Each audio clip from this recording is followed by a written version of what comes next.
안녕하세요. 이빨들입니다. 되게 어색한데. 아니면 그냥 인사하지 말고 그냥 말로 이렇게 부탁드립니다.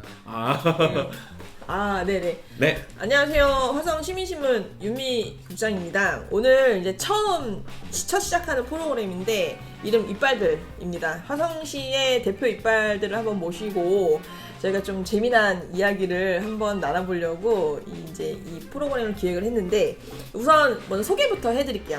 자, 이쪽부터 백현빈 조국혁신당 청년위원장, 경기도당 청년위원장님. 네. 그다음에 감사합니다.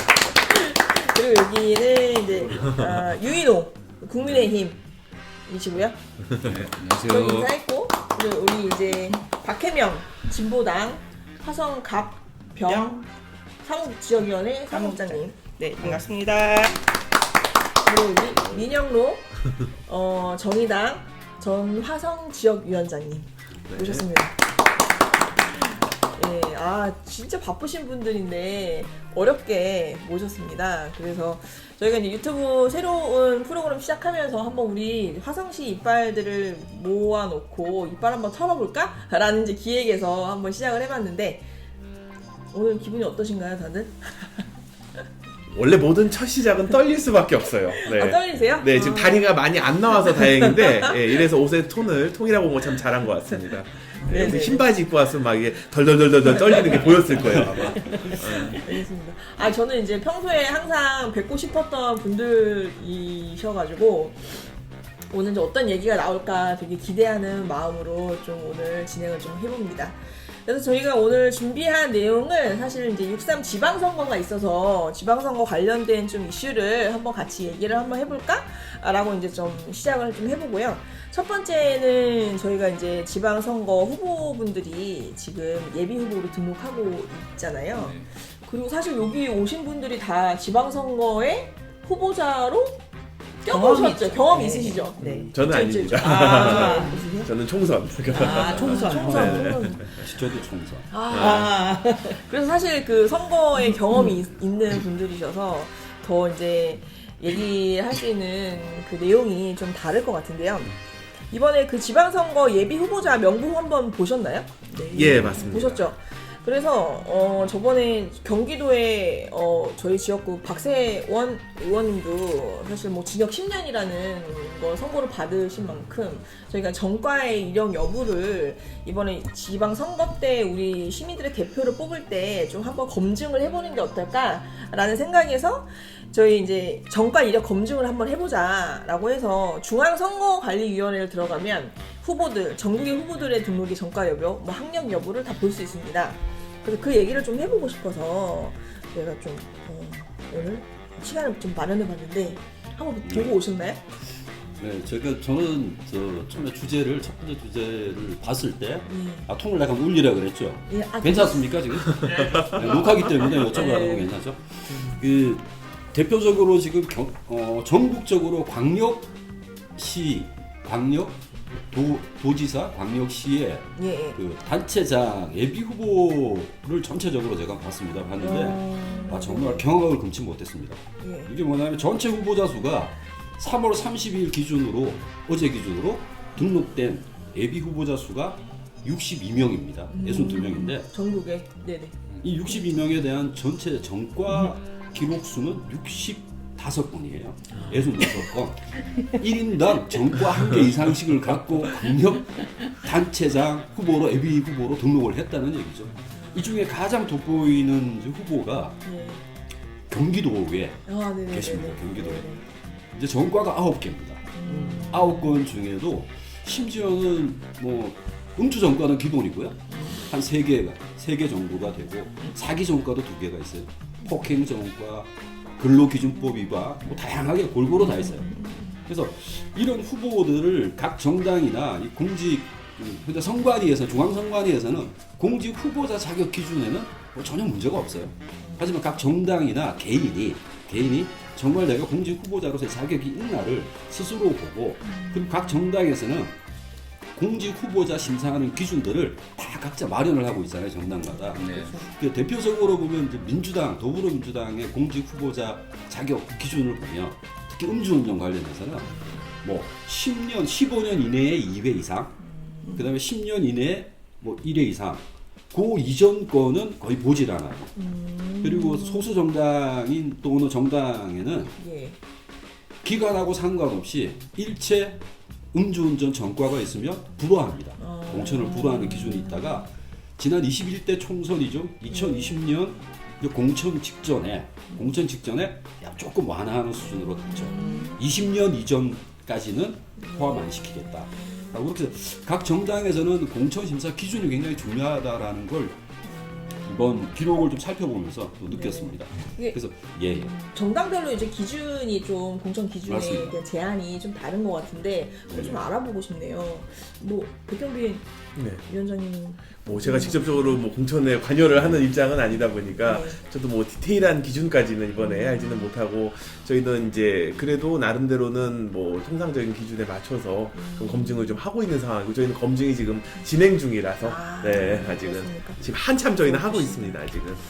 네. 어떻게 생각하세요? 이렇게 좀 범죄 경력에 저의 또 개인적인 생각으로 봤을 때는 예.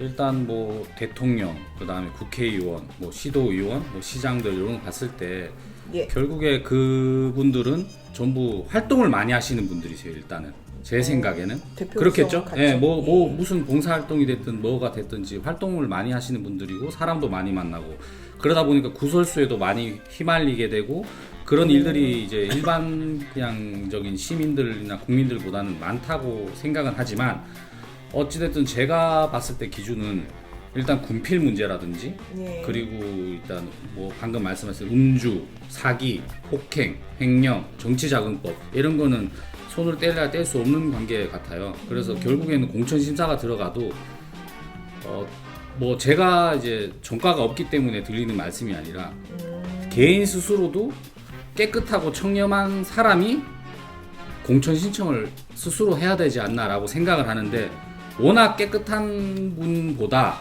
전과가 작게나마 있으신 분들이 많다 보니까 그들의 기준에 맞춰서 각 정당마다 좀 완화해 주는 것이 아닌가 그렇게 저는 생각이 들고요. 일단 현직에 지금 계신 분들도 뭐 시도의원이 됐든 전국적으로 봤을 때 전과 1개, 2개씩 음주는 뭐 아무것도 아니다 이런 생각 정도 아니면 예전에 내가 음주했었지 이런 걸로 그냥 다 시시부지 지금 넘어가고 있는 분위기가 아닌가 이 한국이라는 자체가 네. 그런 부분에 있어서는 해외 많이 연수를 다니잖아요.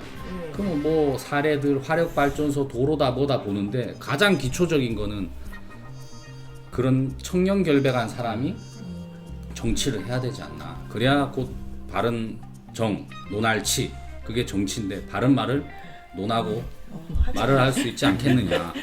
저는 개인적인 그런 생각이 듭니다. 전과의 종류도 좀 봤으면 좋겠다라는 생각이 좀 드는데요. 네, 맞습니다. 저는 이제 한 2가지 정도 말씀드리고 싶은 게 사실은 이제 뭐 민주당이나 여기 또 진보당 후보도 마찬가지로 그러시지만 소위 시국 사건이 연계돼 가지고 전과가 있으신 부분들이 있어요. 요거는 기준에 따라서는 우리가 우리 사회가 이제 뭐 민주화 운동을 하셨거나 아니면은 뭐 인권이나 이런 거에 관련된 집회를 하셨거나 최근에 타 지역의 진보당 후보 같은 경우에도 그 쿠팡 관련돼 가지고 투쟁을 하시다가 이게 전과가 돼버리는 그런 경우도 있었다고 제가 얘기를 들어서 그런 거는 조금 오히려 걸러서 봐야 될 것 같다. 죄송합니다. 그래야 된다라는 생각이 좀 들기는 하고요. 저는 한편으로는 이 후보님들 보면서 좀 폭력 전과가 있으신 분들은 좀 걱정이 되더라고요. 만약에 이제 어찌 보면은 시의원도 권력인데 이분이 원래도 물리적인 권력을 행사하셨던 분이 실제로 권력을 잡으시면 물리력과 권력이 합쳐지면 이게 어떤 일이 벌어질까. 이건 어찌 보면 이분은 지금 시의원 출마 이전에 금쪽이 상담을 받으셔야 되는 게 아닌가. 폭력 전과가 세 번이나 있는 심리 후보님도 상담, 계시고. 뭐 이런 거. 그렇죠. 네. 이건 여기 나오실 상황이 아니라 금쪽이 상담을 받으셔야 되는 거죠. 그래서 폭력 전과가 3번 있는 후보도 있으시고 그리고 그게 거의 1, 2년 상관으로 있으신 분도 계셔서 과연 다른 거보다도 실제로 이분들이 그러니까 주민을 상대할 때 어떻게 될 것인가 좀 저는 그게 걱정이 됩니다. 저희 네, 저도 좀 박동영. 동의하고요. 그래서 일단 진보당 같은 경우는 아까 말씀하셨듯이 뭐 이렇게 학생운동 시절에 뭐 이렇게 좀 감방에 갔다 오거나. 다녀오셨어요? 저는 아니요. 저는 안 갔다 왔는데 아니, 그럼 제 운동 안 주변 하셨네. 분들은 사실 뭐 좀 하셨어요? 있으세요. 운동을 같이 해야지. 그래가지고 갔다 오시거나 아니면 막 노동운동하다가 그렇죠. 뭐 이런 경우들이 사실 많이 있어요. 네. 집시법 위반, 뭐 국가보안법 위반 이런 이제 경우들이 있기 때문에 그런 부분들에 대해서는 사실 이제 뭐 다른 그런 정가와는 조금 구분 지어야 되지 않나 그 생각이 좀 들고요.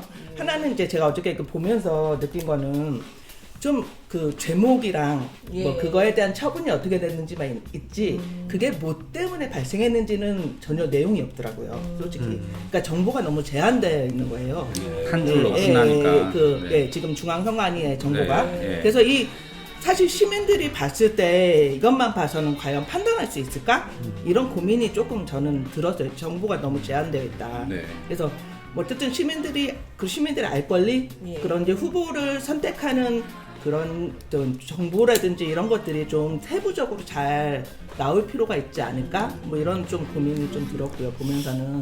네. 맞습니다.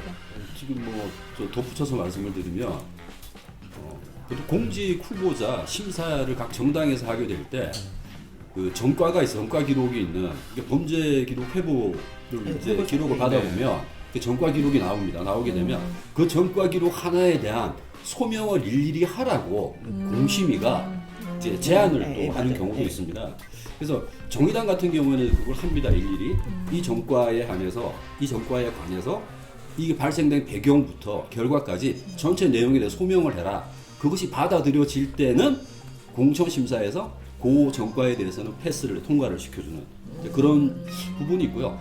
그래서 지금 뭐 민주당 공천 기준을 보게 되면 이재명 대표 죠 지난 당 대표 시절 대통령 되기 이전이에요. 22대 총선 직전까지만 하더라도 사실은 굉장히 강화됐어요. 기준을 강화했다가 아니 뭐 15년 전, 10년 전 두 건 한 건 이거 안 된다. 일체 음주운전자는 안 된다라는 발언을 하신 적이 있어요. 이재명 당시 당대표 시절에 그런 말씀을 하신 적이 있는데 지금 현재 민주당 정청래 대표 체제에서는 예. 다시 또 굉장히 완화되는 분위기가 좀 사례가 벌어지고 있습니다. 굉장히 심각하죠. 지금 제가 살펴본 게 전과 기록 안으로도 그 사례가 이미 음주운전 이력이 있는 후보들이 많이 공천이 되어 예비 후보로 등록되어 있고 지금 공천이 확정된 건 아니죠. 제 생각은 공천 주는 사람도 마찬가지. 과연 뭐 민주당이든 국힘이든 정의당이든 조국혁신당이든 국민연합이든 당에 속해 있는 그 공천권을 가진 분들도 전과를 있으신 분들일 테니까 아무래도 그렇지 않겠나. 정말 깨끗하신 분이 뭐 대통령부터 해서 국회의원, 시도의원 쭉 내려갔을 때 100명이다 예를 들어 진짜 우리나라에 100명이 다쳤을 때 7, 80%는 다 전과를 있지 않으실까. 뭐가 됐든지 간에 그런 문제가 있어서 참 안타깝죠. 누가 누구를 공천을 주고 검증을 한단 말인가 라고 저는 생각이 듭니다. 거기에서는 우리나라가 아직 참 퇴보됐고 너무 보수적이다. 그거는 진보 보수 따져서 정치하시는 분들은 너무 생각이 보수적인 것 같다. 아직 많이 배워야 된다. 해외 가서. 예를 들면 해외 어떤 해외에서 배웠으면 좋겠어요? 저는 가까우니까 일본을 뜻하게 물론 유럽이나 프랑스도 배울 점이 많지만 일본에 제가 감동받았던 거는 시도의원들은 일단은 자기 지역 동네에서 3년을 검증을 받아야 돼요. 봉사를 하면서 3년을 일단 매일같이 봉사를 하고 알린 다음에 그 3년을 활동을 해야지만 내가 정치를 하겠다라고 일단은 나설 수가 있는 거예요. 최소 3년이에요. 그 동네에서. 누가 어느 지역에서 갑자기 나타나서 나 정치한다 아니면 주소지만 두고 갑자기 와서 뭐 공천받고 이런 시스템이 하나도 없는 거죠. 그러면 3년 동안 사람이 뭐 한 6개월, 3개월은 하는 척 또는 뭐 착한 척 다 할 수 있어요. 척을. 그러나 3년을 지켜보게 되면은 이 사람이 진짜인지 아닌지 열심히 하고자 하는 마음이 있는지 목표가 있는지를 어느 정도 주민들이나 시민들이 검증할 3년의 시간이라는 게 주어지고 그 3년 이후에 이제 선거를 하겠다고 이제 나설 수가 있는 거죠. 예비후보 등록을 하고 활동을 하고 그리고 공천을 받고 그리고 이제 포스터에 딱 실릴 수가 있는 것까지가 되기 때문에 그런 부분은 참 부럽다라고 예. 생각이 맞아요. 들더라고요. 그런 시스템이 사실 저희 뭐 시민 운동 활동에서나 시민 단체에서도 그런 제한이 항상 저희들끼리는 있었는데 이게 이제 정당에 올라가서 공천 어떤 기준에 적용이 된다거나 요거는 좀 아직 얘기가 안 되고 있는 것 같아서 좀 아쉽고 저희가 다행히 화성시장 예비 후보 명단을 보니까 화성시장 분들은 전과 기록이 지금 현재는 없어요. 네, 확인했습니다. 전부 다 없으시네요. 그래서 이제 저희가 좀 부탁드리고 싶은 거는 우리가 이제 나중에 공보물에 오면 공보물에는 좀 정가 소명이 좀 더 구체적으로 실릴 그렇죠. 수도 있어요. 근데 이제 시도 의원분들을 제가 이렇게 선거로 투표하는 게 굉장히 중요한 일 중에 하나이기 때문에 이 중앙선관위가 시스템이 굉장히 잘 되어 있습니다. 그리고 그 전에 그 후보가 무슨 일을 했는지 그 전에 공보물까지 확인이 다 검색이 가능해서 이거 한번 좀 보고 투표장에 가는 게 어떨까 그런 생각이 들고요. 저희가 시의원 같은 경우는 지금 아직 선거구 확정이 되진 않았지만 현재는 지금 25명의 의원이 있는데 거의 올해 6.3 지방선거 때는 30명 가깝게 늘 거라는 예상이 좀 들거든요.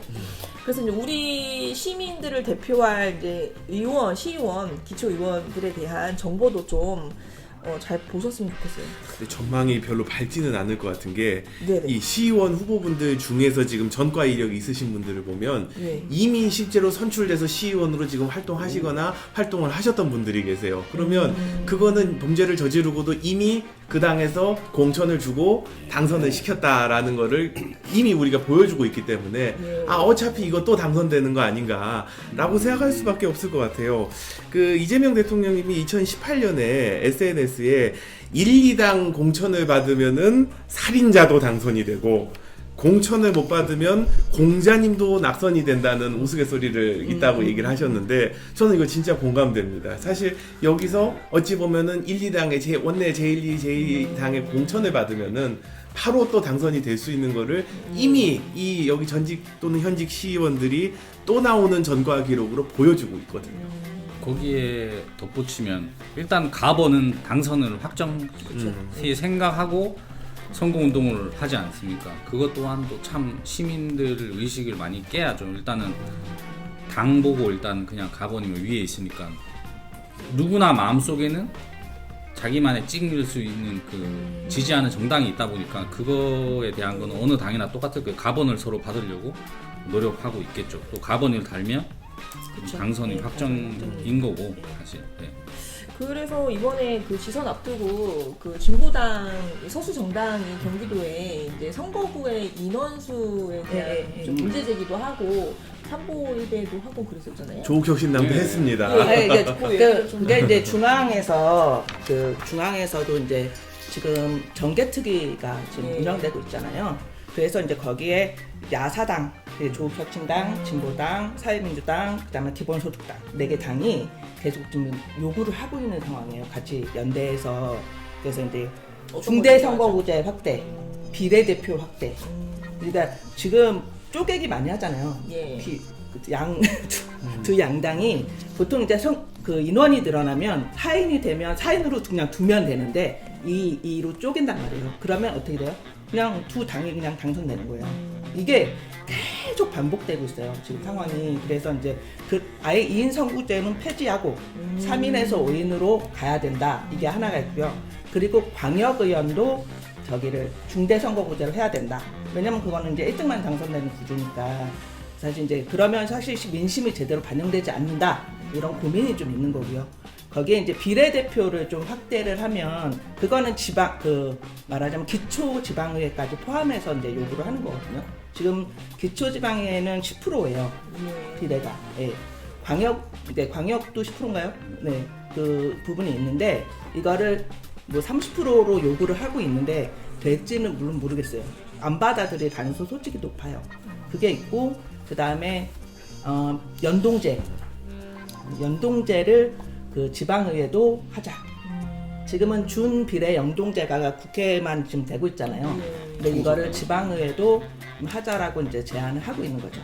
그래서 이제 정개특위의 그 부분이 이제 선거법 개정안이 들어갔는데 그 논의가 사실 지금 잘 안 되고 있어요. 원래 시안이 있는데 이미 넘겼잖아요. 시안을 넘겨서 지금 논의가 지금 진행되고 있는 거죠. 미국의 뭐 공화당 그러니까 이런 케이스들은 뭐 내부적으로 다양한 조직들이 움직이고 있어요. 뭐 티파티라든지 그러니까 이런 식으로 사실은 양당제를 하는 나라라 하더라도 얼마든지 그 안에서 다원성이 있고 당원들이 충분히 참여할 수 있으면 상관이 없는데 솔직히 이번에 뭐 국민의힘의 특정 종교 지금 집단 입당 의혹 이런 것들 이제 제기되고 있는 거를 보면은 정당에서 당원이 참여한다는 거는 결국은 공천 때 투표해 주는 거 정도밖에 없구나 이런 생각이 너무 많이 드는 거죠. 그럼 정당 내부가 민주적이지 않고 사람들이 실질적으로 참여할 수 있는 기회가 없고 대부분 국민들이 정치 참여라는 게 투표장에서 한번 투표하는 그러니까 선거 날 최종적으로 투표하는 그 1, 2, 3, 4, 5, 6, 7번 이렇게 쭉 써 있는 거기 한번 찍는 게 유일하다면은 거기에라도 유효한 선택지가 좀 많게 해줘야 되는데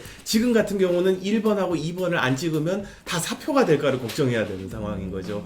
이거를 바꿔줘야 정당 내부의 민주주의로 가는 게 궁극적이겠지만 일단은 최소한 투표라도 하는 사람들 그나마 그거라도 하는 분들께 유효한 선택지를 늘려드려야 된다.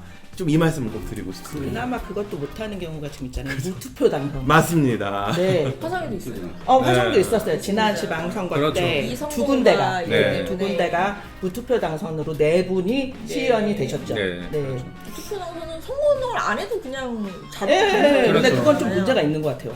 시민들의 어쨌든 권리를 권리가 박탈한 없으니까. 거거든요. 네. 근데 또 하나 저의 생각은 방금 말씀하셨던 소수 정당도 저는 이해가 가는 게 여러 정당이 있어야 이제 시민이나 국민들이 이제 선거할 수 있는 그 시야가 넓어지고 선택지가 많아지고 후보지가 많아지는데 말씀하신 것처럼 우리나라는 파란색, 빨간색 1번, 2번이 거의 주류다 보니까 뭐 정치계에서는 저는 메이커라고 생각하죠. 어떻게 보면 주 메이커들만 이제 활동을 하게 되니까 그에 따라서 습성이 움직이고 법안도 거기에 따라 발의이 되고 유리한, 불리한 그런 건 다 좌지우지하는 게 그런 거라고 또 생각을 하는데 또 한편으로는 소수 정당을 많이 알릴 수가 없는 이유는 자금 문제도 있겠죠. 그리고 당원 자체도 인원이 차이가 날 것이고 그리고 1번과 2번이 아닌 거는 선택지를 주질 않는 거죠. 나와 다른 생각은 좀 이상하다. 그냥 이렇게만 받아들여지는 거지.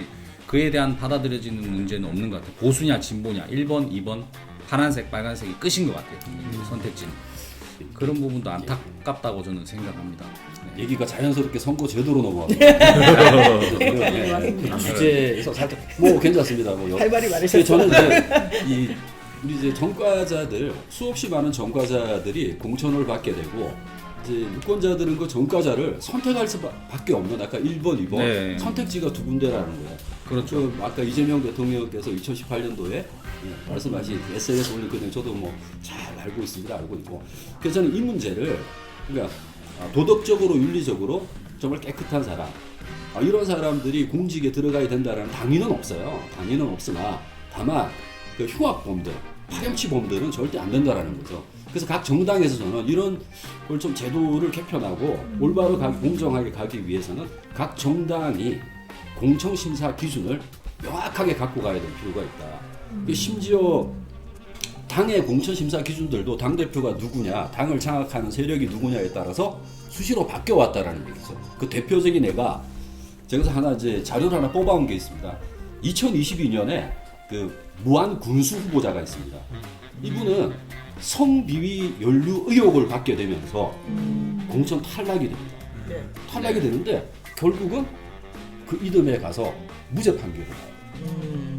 그 의혹만으로도 공천 탈락이 됐고 그 전에 2019년에 시행한 또 부적격 심사 기준의 경우에는 이제 음주운전, 성비위, 뭐 아동학대, 직장 내 괴롭힘 여러 가지 있었지만 그러니까 그 무한군수 후보자가 탈락된 그 이후에는 음주운전으로 사망사고까지 내는 사람이 공천을 받게 되는 이게 뭐냐면 이제 당을 장악하고 있는 당 대표, 대표단이 누구냐에 따라서 공천 기준이 들락날락하고 바뀌게 된다.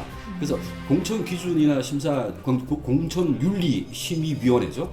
각 정당마다 이것을 당원 당규에 집어넣어서 이것을 바꾸기 위해서는 총당원 투표를 통해서 해야 되는데 아직까지 그렇게 시행하는 정당이 있는지 모르겠습니다. 네, 꼭 필요한 것 같고요. 심사 기준이 되게 중요해 보이는데 그게 네. 이제 각 당별로 공개를 다 하나요?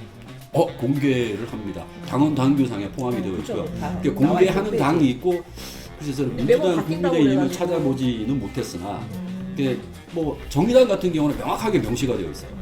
명시가 되어 있고 그게 대한 소명 기준도 명시가 되어 있고 그래서 저는 뭐 나름은 공천 기준 같은 경우에는 좀 명확하게 잘 되어 있다라고 그런 부분에 대해서는 또 모든 당원들에게 공표하게 되어 있어요.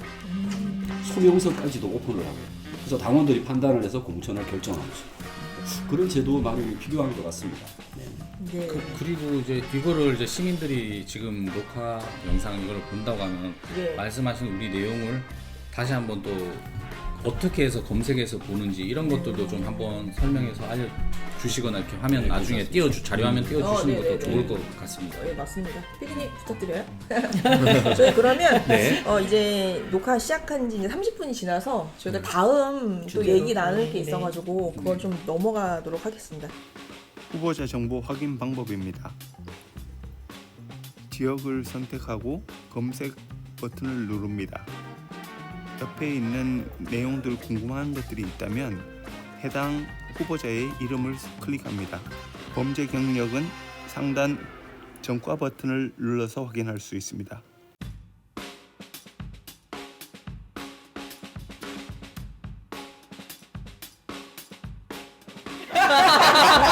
저희 어차피 내놓은 분들이라. 이거 지금 나가는 거 아니죠? 여기 오면은 화성의 소리로 얘기할 수 있지 않을까. 당장에 흔쾌히 그냥.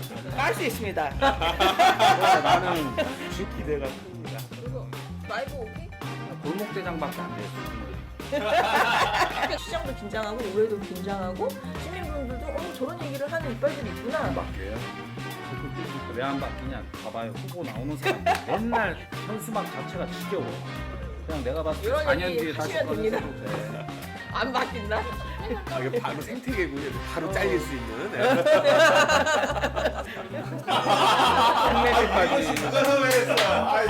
그 전에 빨간당으로 나오셨다가 파란당으로 파란당으로 나오셔가지고 네. 그 사진 그 유명한 일이죠. 와 근데 그분 이번에 또 나오시네. 총 합법은 안 됐어. 수위가 너무 높지 않아? 다 삐처리해야 돼요. 다 수위가 너무 높다. 15년 전 사진을 쓸 수는 없잖아. 그때 누드샷이에요 누드샷. 안녕하세요.